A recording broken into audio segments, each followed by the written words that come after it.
once you go through one space and you kind of realize why you're holding on to things, it becomes a lot faster Mhm. in other spaces to realize like what you're holding on to and why. And once you're able to like sort that out for yourself, then it's easier to make the decisions. Welcome to the Business Edit Podcast, a podcast about redefining productivity for the modern woman in business and finding ways to work smarter, not harder, in business and life. I'm your host, Jade Boyd, an MBA, business minimalist, and productivity coach. I help overwhelmed business owners simplify and scale their service based businesses by doing less but better.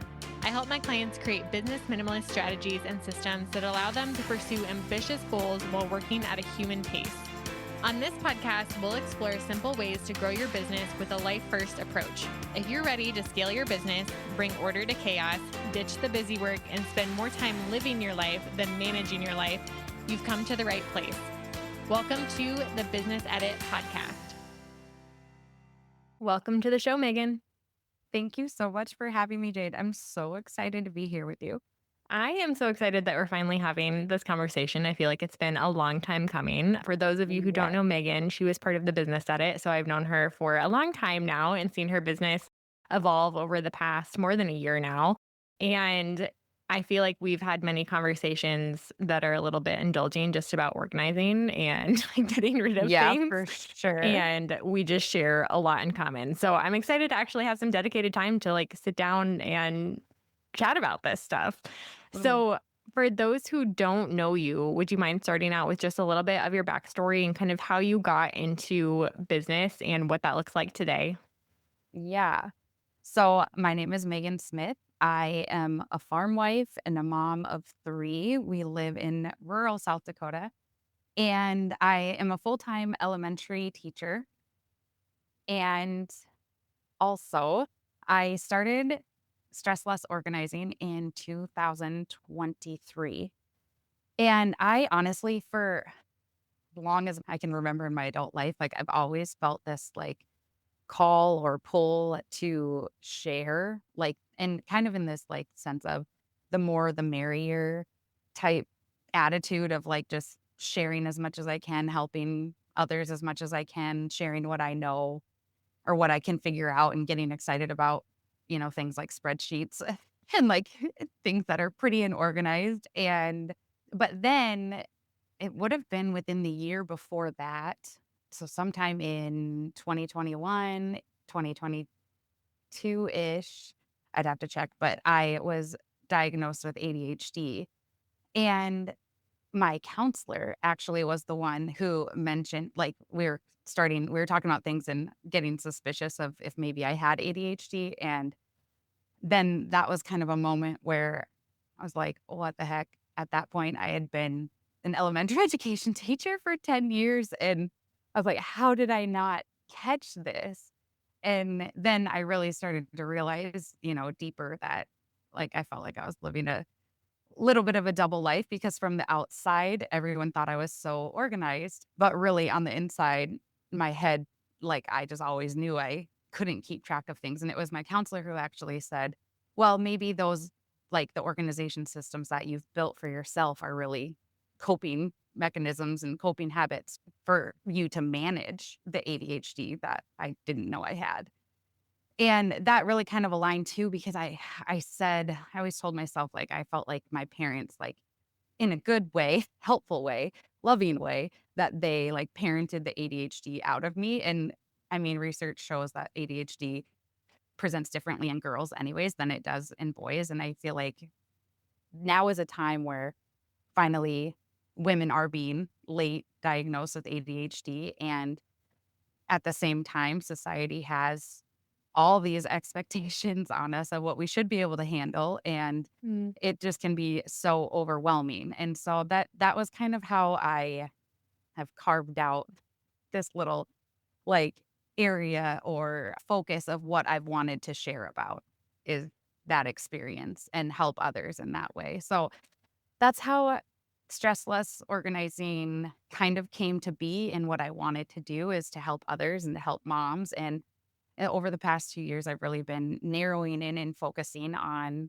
how I can best do that along with the season of life I'm in too. So I Mhm. started with in-person sessions 2 years ago. A little more than a year ago, I started the podcast. And since then, now I've actually just moved to digital offers for moms and kids to help with home organizing. I would love to dive a little bit deeper into that experience getting diagnosed with ADHD a little bit, later. We always think Mhm. of like children being diagnosed Mhm. with ADHD, and I'm sure as an educator, you see that quite often. Yeah. But I feel Yep. like it's just been really common recently. I've seen a Mhm. lot of adults, especially women, get diagnosed late with ADHD and have that big, Mhm. like, oh, that's Mhm. why X, Y, and Mhm. Z. And I would love to know, like, what was your experience being diagnosed? Like you said, as an educator, you're like, how did I miss Yeah. this? Because you know, Yep. you know the things to look for. Yep. And I would love to also know a little bit more about what you said about women's and men's symptoms presenting Mhm. differently. What did that look like for you? Yeah. So there's a few points in my life when I look back and it's like, oh my gosh, all of a sudden things make sense. And I always say getting on anxiety medicine was one of those. Like that would have been very helpful in high school and in middle school, those really hard times when you're growing up. Anxiety medicine would have helped me a lot. When I had my first son, I started counseling. And then when I had my second child, I got an anxiety medicine. After my third child, I got diagnosed with ADHD and things just like completely made sense. But even in that conversation with my counselor, I was like, so what do you treat first? Do you treat the anxiety and manage the anxiety or the ADHD? And she was like, well, Mm. actually, research shows you should treat and manage the ADHD first because that is what brings on the anxiety. And it's so true. I said becoming a parent exacerbated all of my ADHD symptoms. So, like, I had kind of one of my providers had also said intelligent people can manage ADHD fine. So it was like before kids, I was managing. But then when you take on so much more responsibility and tasks and like your executive functioning has to be top notch, like that's actually one of the reasons I believe that like more women are being late diagnosed with ADHD Mm. because they are capable of managing so much and then it just becomes too much. So yeah, and I mean just looking back like as my parents always said like if you would just crack a book, if you would just study, And like I got B's. I was like I'm fine. I'd rather go talk with my friends. I want to go, be social and like I don't want to Which is sit like down normal and stuff for read. a kid. Yeah, yeah, I don't wanna sit down and read, and well, actually, honestly, reading was, like I don't wanna say hard for me, but I had to focus, like I always say, I have to if I'm focusing, I have to read the words on the page and, like, repeat them in my head. I can't just, like, absorb the content by reading it, I have to truly focus, so as a child, of course, in your underdeveloped brain, like, of course, that's what I wanted to avoid. It was a lot of work, For sure. but I got by. Yeah. And you and I have had a lot of conversations about this, I think, over the last year, but just that the symptoms of ADHD more and Mhm, more are becoming so common, even for people who are not diagnosed with ADHD, just because of, mhm. digital technology and how Yeah. addicted we are to like that fast response and the dopamine Yep. hits and Yep. like a million things coming at us Yes. at once, which we were never meant Yep. to like live in that way. Yes. So even Yes. people without a diagnosis of ADHD whose brains do function differently still struggle with a lot of Mhm. the exact same things. And I'm curious, I feel like I've experienced the same thing since having kids. Mhm. And your story honestly makes me wonder if I need to get tested for ADHD because I'm like, am I doing the same thing where I'm just really organized as a coping mechanism? I don't know. Even as a minimalist, like when we were registering Mhm. for baby stuff, and even now, like we tried to buy as few things as possible because she likes playing with Mhm. the spatula more than like the $50 toy anyway, right? Yep. There's still so many items, like even for one child, Mhm. like we've had Yep. over 1,000 items, like almost immediately enter your home. And the Mhm. more kids you Yeah. have, and the less control you have when they Mhm. have their own Yes. preferences, it adds up Yes. so quickly. And so I would love for you to speak to that problem, like in the home specifically with women Mhm. and the decision fatigue and the mental load and being overstimulated. How does clutter impact women? And how do you deal with that with your clients and even for yourself? Like, what role does managing our homes and setting these systems in place play when it comes to that decision fatigue and that mental load? And I think, like, the most basic answer for that, and I know this is so exactly aligned with what you teach in the business edit, but it just comes down to being so intentional from the beginning and knowing yourself, knowing your goals, and knowing everything that's important to you first is gonna make managing everything so much easier. So being able to identify what types of things are important to you, what's not important to you, and kind of almost setting up rules for yourself, really, of what you allow into your house, or almost like setting up your filter of what Mm, can come in, what goes out, even like how long things stay in your house. Because somebody asked me once when I was doing like a kind of like a panel type event, they asked me how often I declutter my house. And I said every day. And I mm, wasn't even joking, but it's because I know what I want in my house and I know what I don't want in my house. So I'm constantly throwing things in the trash. And, mhm, like there's even layers to that too of, people have strong feelings about waste and things like that. But like you said, when you have kids, it literally multiplies overnight in their backpacks, in the back seat of your car. Like it's just stuff is just everywhere. So if you can set your own parameters, it brings it down more of like what you have to manage because we know with ADHD, like managing more is harder. So if you can even just the mental load that moms have in general, even if you don't have ADHD, if you can keep paring it down to what's truly important to you and your family, that is like the most baseline helpful thing mhm. you can do. Can you give an example or two of filters that either you or of your clients have set up that have kind of helped with that? Yeah. Okay, so when it comes to school papers, and this took me a couple years to figure out because, like your kids start in preschool and all of like it's very craft based.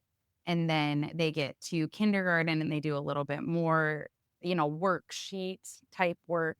And then there's usually, like weekly crafts and things here. And then, notes and flyers and things like that. So when it comes to school, I encourage my clients or even my podcast listeners and Instagram followers to like decide once and it's not something you can necessarily do right away, but start to just pay attention to what is coming home. And so with my own kids, and I'm even a teacher, so I feel like I am slightly more attached to their schoolwork because I know like what they're working on. And like Yeah. I know I remember making a note on my kids like first sight word page they brought home, because like that's the level I teach. And so I'm like, oh, that's Yeah. their first sight word. Kind of silly. But like I made a rule, a filter for me is like any worksheet, like in school, you're gonna bring home a million worksheets. Like every single worksheet goes in the trash, and then when it comes down to the art stuff, there is even a time where like, because I have you seen those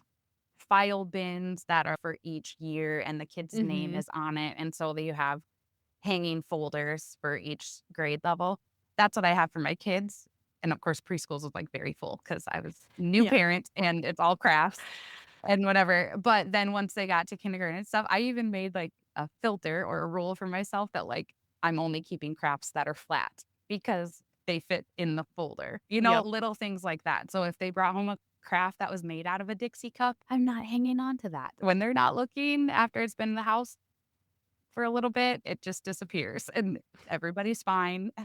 Like I've probably only had a couple times that my kids have questioned me on where something went, and it's not usually a big deal when it comes home from school, but that's an example of a filter of, just the rules that I have made for And I myself. love how you tied that back to like clarifying what's important first, because it is such an important piece whenever you think about Mhm. letting go of something. Mhm. And I mean, you're talking about things that can be really emotional, right? And you feel that Mhm. attachment and feeling like it's so Yep. important, but everything comes at a cost, even if it's Mhm. like a little Dixie cup. Like we have Mhm. houses that are so big now, like everyone has their Yeah. own room and we feel like we have all this Yep. closet space, but that little stuff adds up so Mhm. quickly. And Mhm. so, yeah, pre-deciding because of Mhm. that decision fatigue just makes so much sense so that you're not Yeah. deciding every single time because that Yep. takes so much emotional and mental energy. Mhm. Yeah, exactly, and if you put it away, I mean, I even noticed this with myself, but if you put it away, out of sight, out of mind, get it put away, it has a place. But if you're just storing paper there and you don't go back to it and it's, maybe up in a closet on a shelf, it's still taking up space and it's still like you forget that it's there anyways. Mhm. And so are you truly coming back to it? Is there a use for it? That's Yeah. where the questions for yourself just go on and on about identifying what is necessary for you because it's not going to be Mhm. the same for everybody. Yeah. And you have a signature four-step method that you use to declutter any space. And I would love for you to walk through those four steps and what that actually looks like for somebody who's hearing this and thinking about, you know what, I really should be going through my house, but it feels like a Mhm. lot right now. Mhm. What are the steps that you recommend people take? Yes. So my favorite four-step method is prioritize, categorize, downsize, and reorganize. So prioritizing, and honestly, you circle back to prioritizing a lot throughout the method, but prioritizing is deciding one where you're starting. But then even if you say you're going to start in the bathroom, the next step is, well, which cupboard? Or are you gonna do a Mhm. whole cabinet? Are you gonna do all the under the sink? It's so you keep cycling to that prioritized step, and just depending on, I always say, how your brain works, then you go to categorizing, and the important part with categorizing is putting all the things that you have in the space you're organizing in their categories together, and the important part is so that you can see what you have all at once. And I know that part, honestly, I feel like can be overwhelming for people who are maybe doing it on their own or who know they need help with that. But so, like, if you're for the bathroom example, if you're going to prioritize bathroom and then you're going to start categorizing and you put all your towels in one spot, it is important to put all of the towels together or all of whatever category together so that you can see how many you have. Even just for my own house, took out some towels to see if we could survive without some without when I hit them, I didn't get rid of them yet, but, like, I put them away to see if we could still live our rhythm within the towels that we had to make the laundry less, and Yeah. it's just important to be able to see how many you truly have. Because again, if you have some in, like, several different closets in your house, you might have too many, and then that's just more for you to manage and more laundry for you to do and more towels that can get used and dirty before you have to Mhm. do laundry again. So prioritize, categorize, downsizing is the where you are decluttering, deciding what you don't need. That's probably the most emotionally taxing part of the Yeah. process. Just and also where you're setting up your filters and deciding what's right for your family. So that part can be tiring. And the last part is the fun part. That's reorganize. And so that is where you've downsized each category and then you're picking a home for each category. And reorganizing is like just putting it all back. Of course, like my love language is labels. So I put things away, make sure they're labeled so I remember where things go because that's just one less thing that I have to hold on to in my motherhood mental load of, like, where I decided something should be, and also for my other, like, family members know where it goes too and don't always have to ask mom. So Yes. so reorganizing is the fun part. What So I love about this framework and like the idea of decluttering or organizing in general is that I just feel like it applies to so many other aspects of life. And when you were talking about prioritizing and like, okay, just pick a place to start, like what's most important right now? It reminded me recently. So we moved in August, but we're like mhm, slowly, I wouldn't say renovating, but like designing our house, like choosing mhm, paint colors and actually mhm, making it our home because it was kind of like a big blank box when Yeah. we moved Yeah. in, and honestly still mostly is. But I have frequently found myself getting overwhelmed, especially recently, because I went a little crazy and put like paint colors in multiple rooms of trying to Yeah. decide like a million paint colors at once. And I have to keep reminding myself of Yep. like, no, we're starting with Caleb's office. And when Caleb moves Yep. into his office, then we'll do his old office and Mhm. that'll become my office. And we're doing it one thing at a time. But Yep. instead of being like, okay, we have to do this and that, I'm like, literally the only next thing is to paint Yep. the office, which is the thing I Yep. don't want to do. Yep. But it Yep. is like prioritizing of like what is most important and just start there because I do Yep. think when we're caught up in that overwhelm and looking at the big picture, it's easy to get kind of lost in the Mhm. weeds and maybe Yeah. especially with ADHD, maybe start a million things and Yeah. then Being not super actually finish ambitious. them. Yes. Yeah. Okay, I have to laugh because you mentioning one thing at a time, that phrase, that is like, I think my phrase of the summer with my kids because Yeah. they are, it's like we're getting in the car and it's literally the same thing coming down to prioritizing. Like we're walking to the car and they're like asking me a million questions. Can we do this? Can we do this? Where are we going? And I just say, we're doing one thing at a time. We are getting in the car. That's all we're doing right now. Like, so I've been like saying one thing at a time to my 8-year-old and 7-year-old or 6-year-old, however old she is. Yeah. Like, prioritizing and just, like, focusing. We're doing this because it's too Yep. overwhelming for me to get all 3 of you in the car and tell you where we're going and what we're doing Yes. I love that. I and love that. I also love like the categorize, having everything in one spot because Mhm, it is difficult. Like I was thinking your bathroom example, like we have a set of towels for each bathroom mhm, now, and I would probably not put them all in one spot. I'd probably just look at one bathroom at a time. And I would say we're not to mhm, the spot where like we've accumulated a million towels. mhm. That's probably a bad example for us. But what does that do like mentally when you see everything in one place? Because I think again, just thinking about how this applies to different areas in life or maybe even different rooms of the house. Sometimes we just don't want to see everything in one Mhm. place. And so I'm Yeah. curious, what does that do?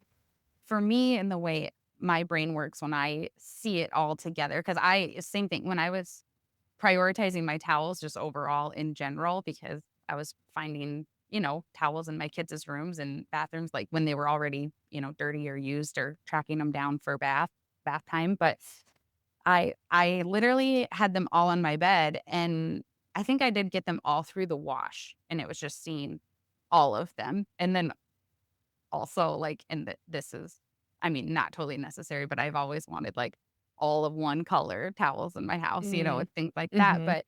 but even, like, as I'm paring down what we need, like, I've been telling myself of, like, I just wanna be, like, a just enough mom, like, we have just enough to get through life how we do in our rhythms, and so even, like, I was able to put all the white towels in mine and my husband's bathroom, and then all the hooded towels I folded and put in the kids' bathroom, and knowing that I would have a few other, like, colored towels for guests or, like, adult obviously, I'm not gonna make a guest use, like, a hooded towel, but it was just, Right. like, for our own daily functioning and to know where they are, then you can make it make sense for yourself if you see it all in one place. Mhm. So kind of going back to what you said about clarity and like, okay, knowing what's important to you and realizing this is what's actually happening in my house Mhm, because I didn't see it, but now I mhm, can see it very, very clearly, even though I mhm. don't want to. Yep, yep. Well, and, like, it comes down to I mean, you can get as obsessive as you want about it, but even for me, I was like, "Okay, we have 5 people in our house. Mhm. How many towels do we truly need?" And you can say that with everything, plates, Yep. and toys. Like, how many do you truly need?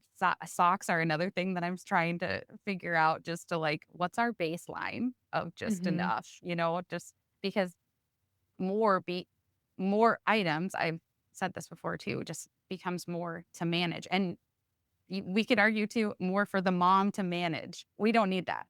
I feel like Yep. I'm just always, like, ninja karate chopping stuff out of my Yes. life that I don't need.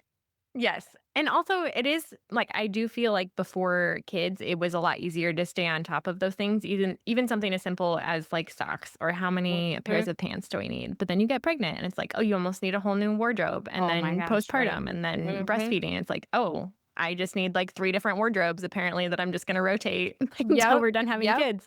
And Yep. It's then, I true. mean, kids outgrow clothes so quickly, and then at one stage, Mhm. they only need so many pairs of socks, and then they're getting dirty more Mhm. often, and so it's Yep. just, like, constantly changing, and I think Constant. it I just remember what you said at the beginning of our conversation of, like, you can cope for so long, but then becoming a mom, it really is just, like, Mhm. different next level executive Mhm. functioning. But at the same time, I feel like so many women beat themselves up of, like, why is my house such a mess, and Yep. why am I not able to do this like everybody else on the internet is doing it? And so I would love for you to speak to that and like what is the secret? Because it is really, really hard to stay Mhm. on top of, and we have unrealistic expectations for ourselves. But at the same time, I think we all know that we could be doing better. And so what is like that secret above Mm. like just decluttering constantly? What are Yes. like the systems or like the behind the scenes tips that actually help us live life Mhm. differently? Yeah. So honestly, this is like a hill I will die on. This this book, there's a book, and it completely changed my life.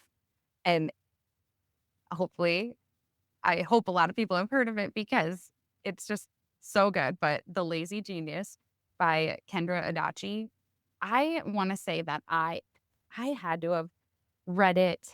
So my first 2 kids are 21 months apart, and that was like the height of my overwhelm. And I mean, at that time, I was even trying to like keep up with other people by seasonally decorating my house. And it's just like that is just something that is I don't do anymore. It's too much. But it was because I was finally confident enough to make the decisions for myself and what's best for Mm, me and my family after I read The Lazy Genius.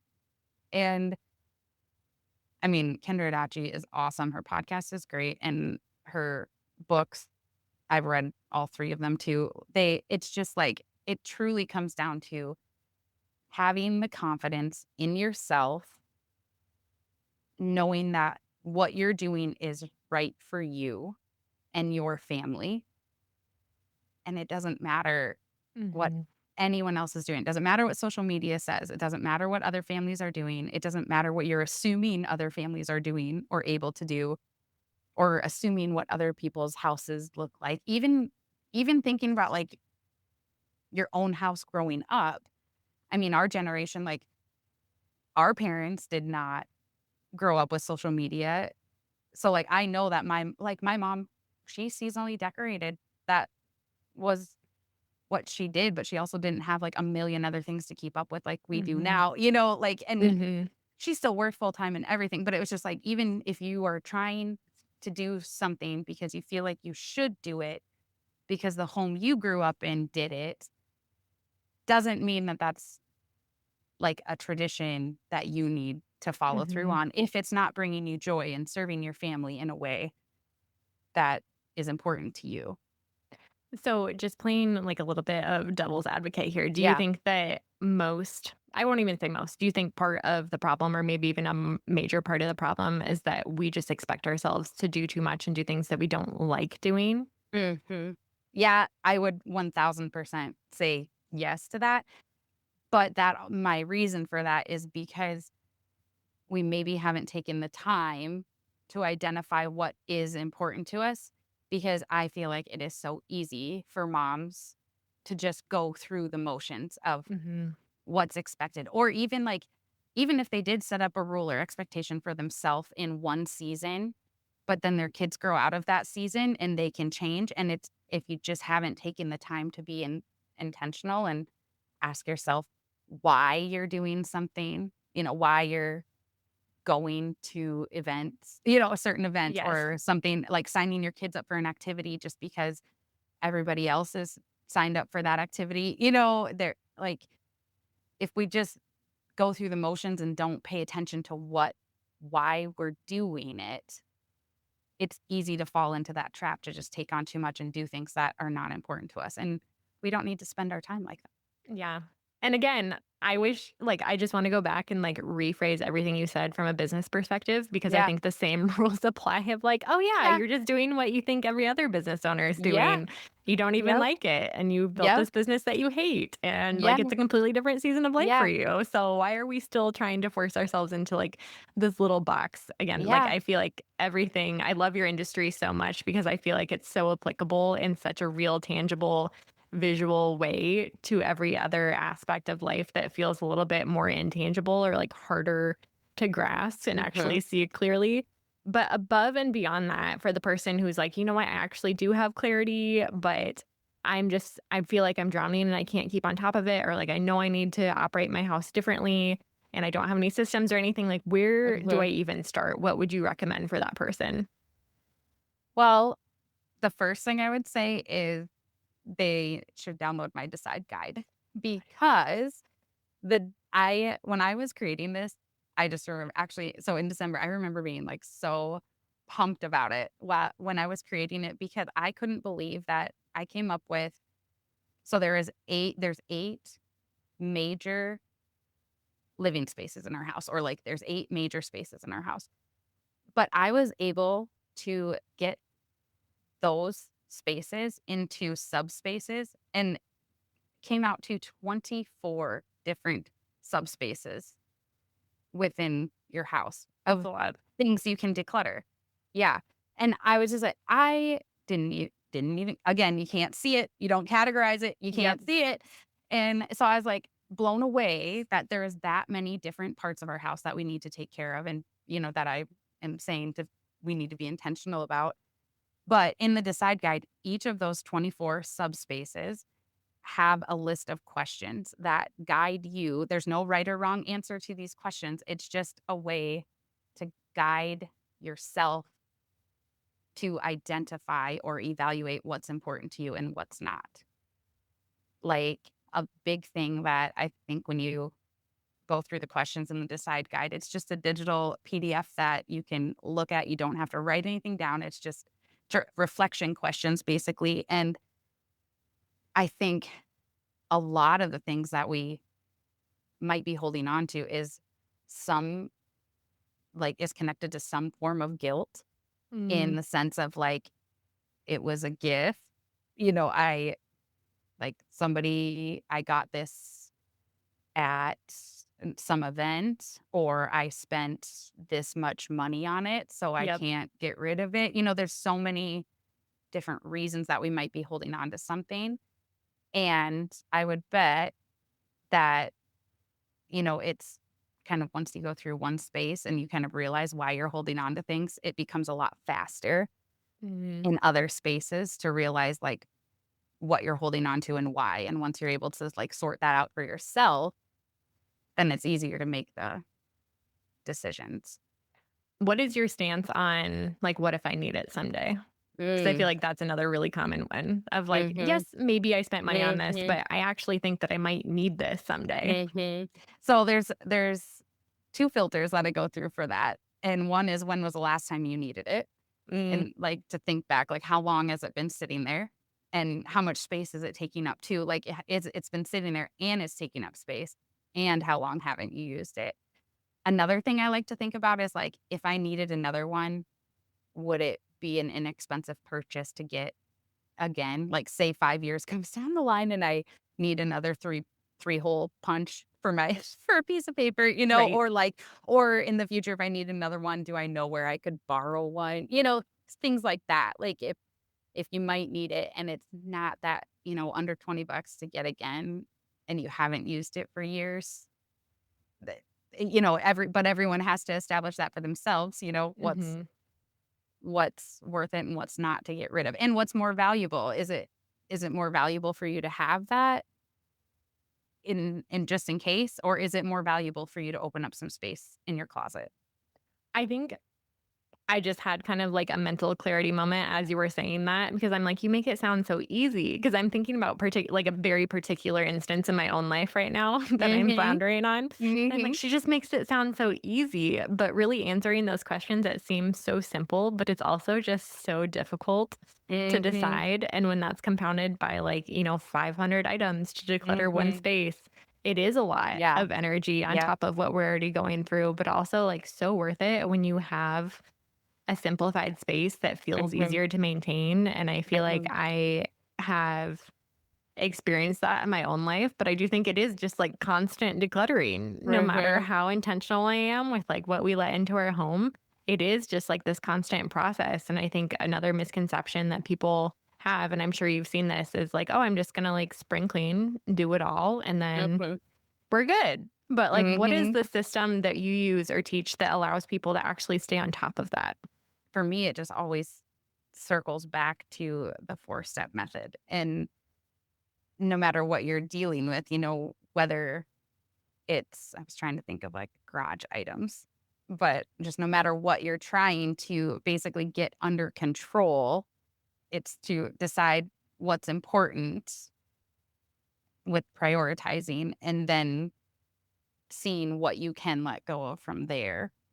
One thing I was thinking about when you were with, like, the system part of it or, like, Mhm. letting go, it reminded me that or when you're talking about your, making the decision is I call it purgatory instead of, like, purgatory. But I love that. it's in my garage, and there's so often where, like, I want to declutter something or, like, get rid of it and kind of, like, I like to put things in, like, a holding zone, whether it's, like, a tote, a box, a big garbage bag, wherever, and, like, just get it out of my actual house because even if like, and I mentioned about, like, the value of, like, the space that is taking up in your closet, if you don't wanna let it go, is there a place you could move it to that is like a less valuable space that it can take up? Like, can it take up space in like your basement storage room if you're not ready to let it go? Mhm. Does it need to be in your prime real estate of your kitchen cupboards if it's something you don't use every time? Sorry, I don't think that quite answered your question about the Like your system for teaching. decluttering? Yeah, system for decluttering because really it just comes back to knowing what's important. Like the system is yours. Yes. So and knowing your values. I guess what I'm getting at is, like, do you go through every space in your home every year? Or is it more so just Mm, like yeah, as you're noticing, hey, this bathroom feels like something's out of whack, it's time to go yeah. through it. And you're just kind of working through Oh my things gosh. as You're gonna they're laugh creating at this. problems? You're gonna laugh at this because there's so many layers to this, but because it comes down to when I'm overstimulated.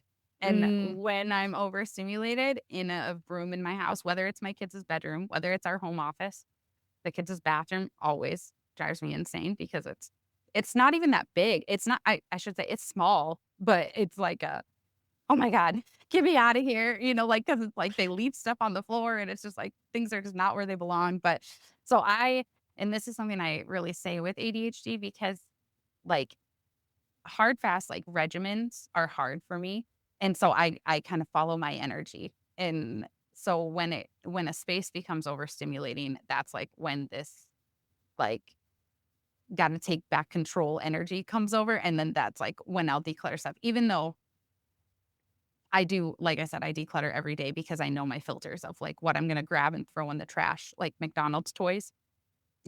Like, yep. think that like, even the little tiny just like little, like a friend of mine and I have a joke about trinkets, like, we always send each other memes about, like, trinkets because she loves them, and trinkets drive me insane, and she always, like, saves them for her Sunday school kids, and I'm like, "Oh my gosh, That's that's the stuff awesome. I'm trying to keep out of my house." But Perfect place to donate them. yeah, yeah, yeah. So that's yeah, like that and I've talked before on my podcast about, like, identifying the things that flow into your house and then you setting up the system so that they flow out of your house. And so, whether that's paper coming in, like you have a place for it to go, whether it's the garbage or a file, and just setting that up for yourself. So like I said, baseline, it comes back to what's important to you. But there's Mhm. like the daily get the crap out of my house. Yes. And then I have to follow my energy with the big projects. Once it just becomes too much and I can't stand it anymore because I Yeah. can't assign myself a system that would Well, I I should think say based on a calendar, I should say that yes. within a Yeah. calendar. I feel Yeah. like what you're doing is actually like a really great system because I think the more that we rely on ourselves to have that energy of doing Mhm. something like every February, I'm going to Yeah. declutter the garage or whatever. That Mhm. would be a terrible Mhm. month to declutter a garage, but you know Yeah. what I'm saying? Like, we don't Yeah. have a lot of capacity to force ourselves to do things we don't enjoy Yes. doing. And then Yes. at the same time, we beat ourselves up because it's like, why am I Yep. not doing this really difficult project every Yep. single year? Like, everyone should be spring cleaning and like wiping down Mhm. all their walls, right? Yep. Like, Yep. no, we Mhm. just don't have the Yep. energy to do those Yep. things in like many seasons of life. And the more that we can rely on systems, Yep. the more I think about this, like, I really do think that something can either be seasonal or weekly, and there's not a lot of in between energy. Like, either this is like a 3-month focus of mine that I can allow Mhm. myself enough time to focus on, or this is something that I just have to incorporate into my weekly rhythm so that they feel Yep. effortless.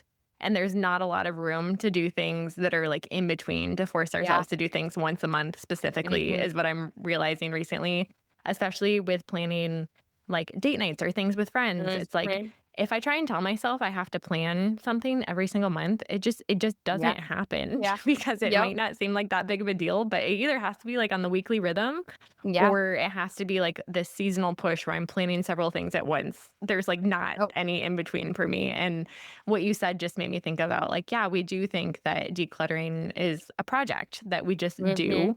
And maybe once a month you make it a goal to declutter a Yep. space, but then it never really happens when really it should just be Mhm. like a systemized thing where every day you're Mhm. looking at something small. It's like getting Yep. over that all or nothing energy. Yes. Yep.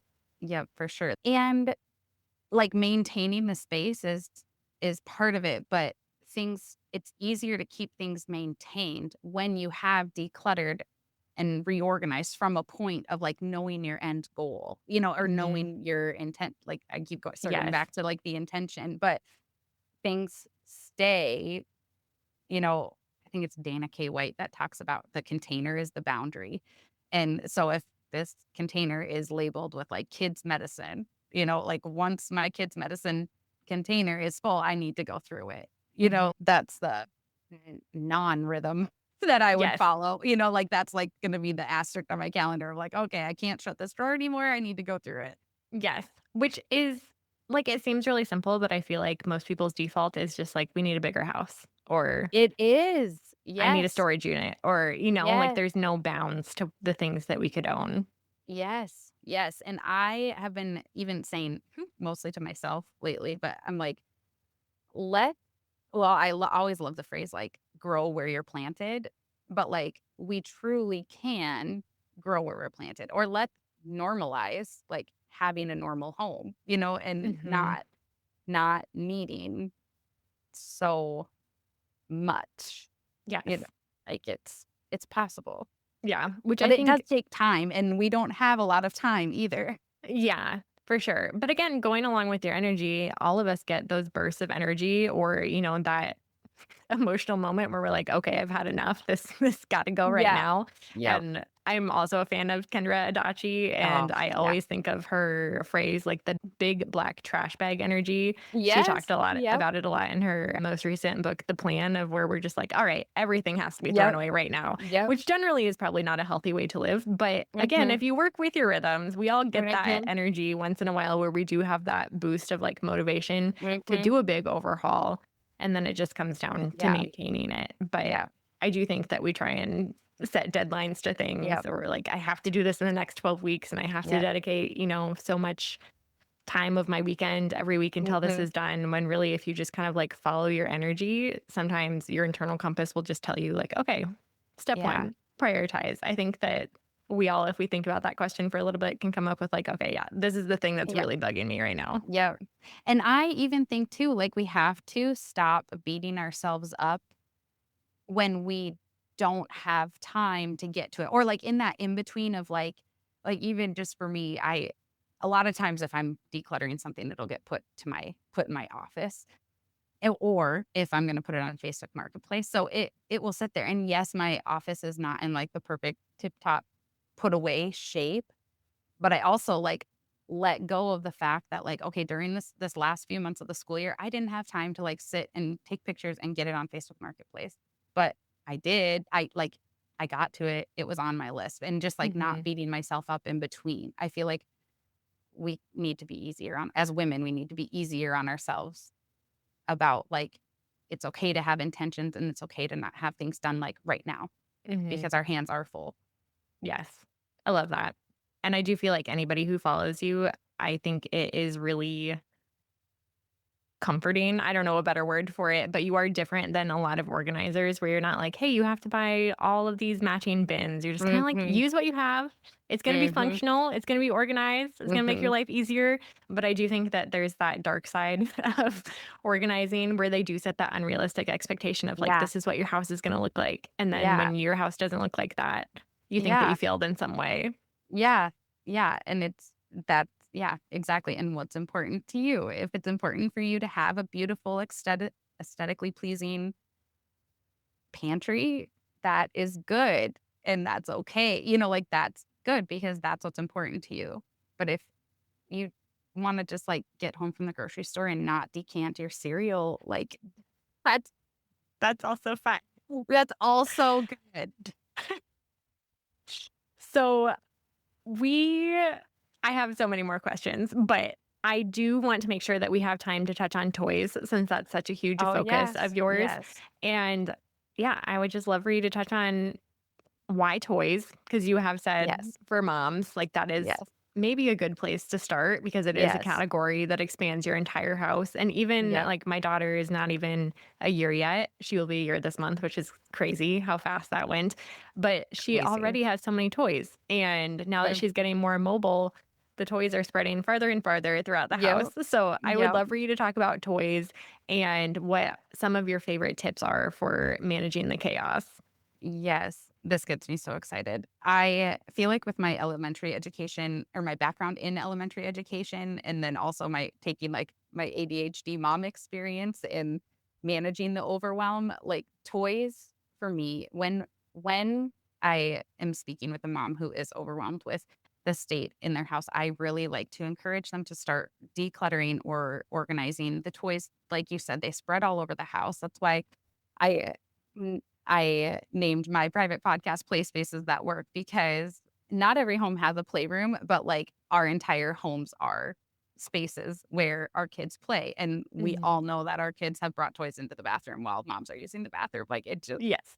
happens. But since they're everywhere, but then like you said, like we get inundated with them with gifts and people who love our kids and want to bring them something when they're visiting or, like there's just so much. And really, when it comes to toys, and moms, I think the level of like emotional attachment to toys is a little bit lower just because there's so many. Like, yes, there Mhm. might be some toys that we are attached to because it's our first, their first of anything that it could be important to them. But since there's so many, we can't have like 150 favorites, right? Like of Right. things that are Yep. and what I in play spaces at work that I have that private podcast and the digital resources set up so that it walks you through step by step with the 4-step method of prioritize, categorize, downsize, and then reorganize. And within that, the the best thing that I think you can start to consider, like with your kids' toys, is, identifying what's important, what creates meaningful play for your kids, what do your kids always reach for, what's always spread out over your living room. Mm. Maybe you just need a basket to put under the TV stand to hold the magnetiles, like, or they don't need to be in a bin in their bedroom closet, if they're always spread out over the house. So it's just kind of seeing like watching your kids and their tendencies and then figuring out how you can make it manageable or like maintainable within your living space. So whether they're in the living room or their bedroom, or if you have a extra living space, it's a playroom or a basement. Those are like the basement toy rooms and things like that. Mhm. But also one thing I think that's important that I like to talk about a lot is like the accessibility part of organizing toys. And if it's a toy that you want your kid or your kid is at an appropriate age to get it out by themselves, pick it up, and put it away by themselves, like, where are you housing that toy? Is it low enough for them to reach it on their own? To, like, take something off of mom's plate and you don't have to get up Mhm. from drinking your coffee to go get a toy out for them.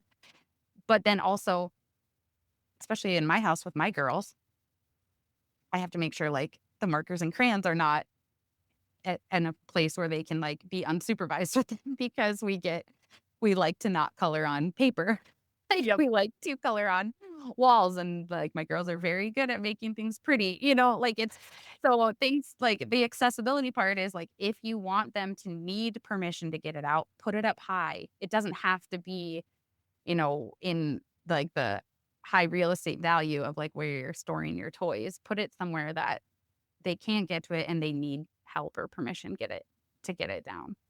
So that, again, like I said, it goes back to, like, the intention part of it, but when it comes to toys, watching and paying attention to your kids and their interest is going to is almost going to guide you to see, like, what you need to focus on for them.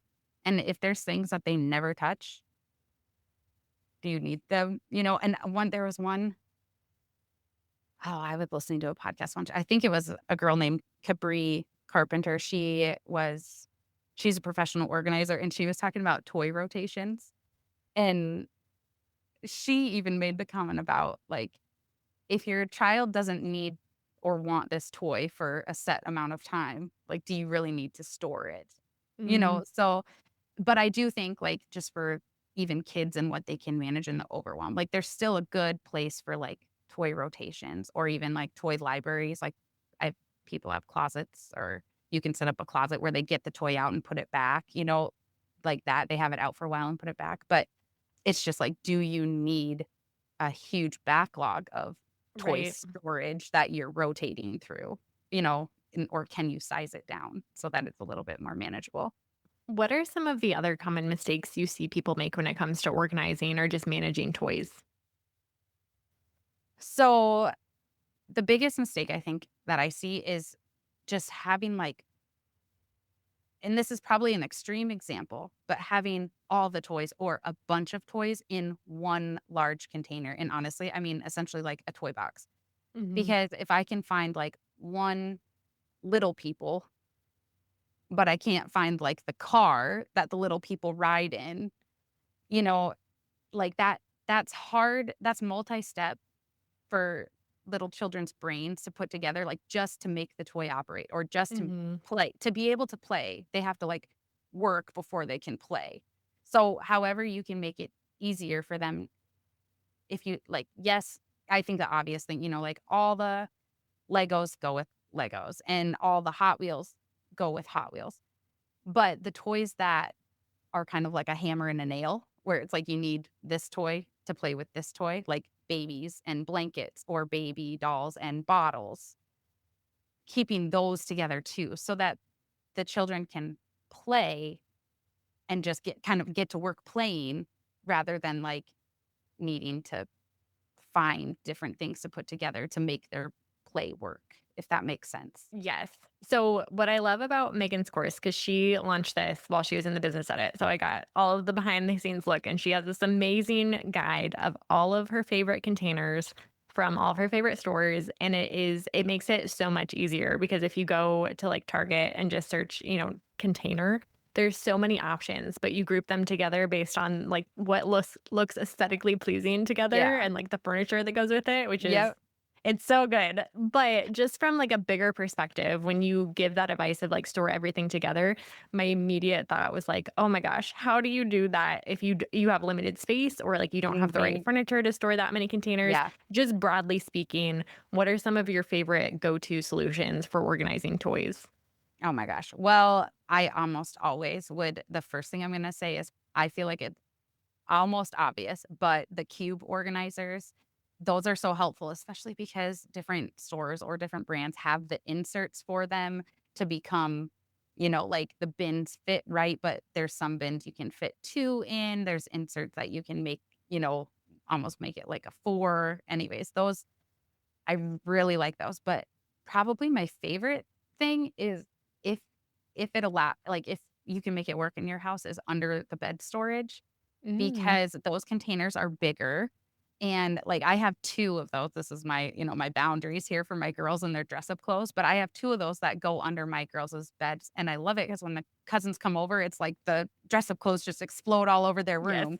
But it's also so easy to grab the dress up clothes and throw them back in this bin, put the lid on, and slide it under their bed. Mhm. I honestly get kind of annoyed because my son's bed is a little bit there's, like, a few more bars and it's a little lower to the ground, so I, like, don't have, like, the perfect container to go under his bed, but in my girls' room, it works great. So that would be the first 2, and the last thing I would say is make sure that you're using vertical space wherever you can, and where I think of that the most would be in your kids' bedroom closets, and then, especially on, like, the back of the bedroom door or on the Mm. inside of a closet door if they, like, open with a Yep. swing rather than, like, bifold, like, the vertical space, and there's some really great, like, back of the door organizers that are just super helpful, and, some of them are at a level like, some of the holders on the doors then are at a level that the kids can still grab their toys, and some of them are like, like Christmas tights and things like that, like, Yep. can be up higher or things that you don't want the kids to get to can be That's very higher on the affirming because organizer. we have 2 Target, like, cube shelves, and I almost got Mhm, rid of them when we moved because we didn't really mhm, need them anymore, but then I was like, maybe mhm. we could use those for toys in the Yeah, future," and yeah, Hadley's not filling up the entire thing right now, but yeah. again, it's one of those things I that's like, we don't really need this now, but we might need it yeah, someday, and yeah, so I this was am affirming. yeah, no, and I'm such a big fan of them because I mean, this is the way that I operate, but, like, I love them. We have at least 3 in our, like, playroom right now, but what I even love about them more is, like, you can turn them on their side. They can like, Yep. you can turn them, you can rearrange the space. I really love them to make we have one that's just, like, single cubes. It's 4 single cubes, so it's more like a tall, long, skinny Mhm. one, and I love turning that one on its side because then it's like a play surface for the kids to put, like, cars on or whatever, it's just, like, at that level. It's just Mhm. and so I love rearranging, and since, like, kids grow and go through their seasons, and then, like, having furniture that's, like, pretty much adaptable to, like, what you need, I just think it's so helpful. Like, I never feel bad telling someone they need a cube organizer. Does rearranging furniture have anything to do with ADHD, or is that more personality? Oh god, I would totally think it has to do with ADHD because 'cause I'm Okay. bored I need to or, get like tested. or Everything you're saying is yeah. like, yeah, I don't think it's just a personality, like, similarity. Yes, we get along, but, like, maybe I should get tested. We'll Well, see. yeah, it's just the once you see a better way, you can't unsee it, I Yes. think, you know? Yes. It's So, we'll see. I'll keep you updated. But that's one of Caleb's pet peeves. He's like, "Why do you need to rearrange the Oh my furniture?" gosh, And my yeah, sister recently was like, "Every time I come, your couch is in a different place." Which is like every other week. And granted, we moved. We're still figuring it yeah, out, but yep, yep, yep, definitely that's love hilarious. rearranging. Yep, me too, me too. So, you've already mentioned the Decide Guide, which is a Mhm. phenomenal resource and obviously play spaces that work. But for anybody listening who wants to get in your zone and learn more from you, where's the best place to find you online? Yeah, for sure. Instagram at Megan Smith Stress Less. And then also the podcast, which is the Stress Less podcast. So that's where I mainly share as much as I can on the podcast. That's like the how to in each space and more like where I can talk a little bit more than I can on Instagram. But then Instagram is where I like to share just the random like ADHD brain moments or parenting things, like I shared on my story recently about my 3-year-old thought that our dining room bench cushion needed pink and yellow highlighter to add it onto it, Of course. things. So like daily mom household management funny things is there. So that's where I would send them.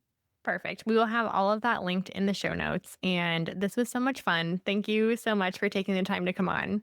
Yeah, thanks for having me. This was awesome. Thank you so much for listening to this episode of the Business Edit podcast. If you enjoyed today's episode, I'd be so grateful if you take a screenshot and share it on Instagram, tagging me at jadeboyd.co.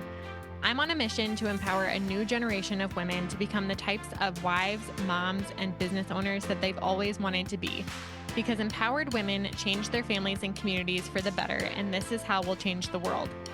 Sharing your takeaways from this episode on Instagram will help more women in business discover helpful episodes and level up in life and business each week. Don't forget to check out the show notes for the tools and resources mentioned in today's episode, because good ideas don't grow businesses. Action does. I'll see you next time on the Business Edit podcast.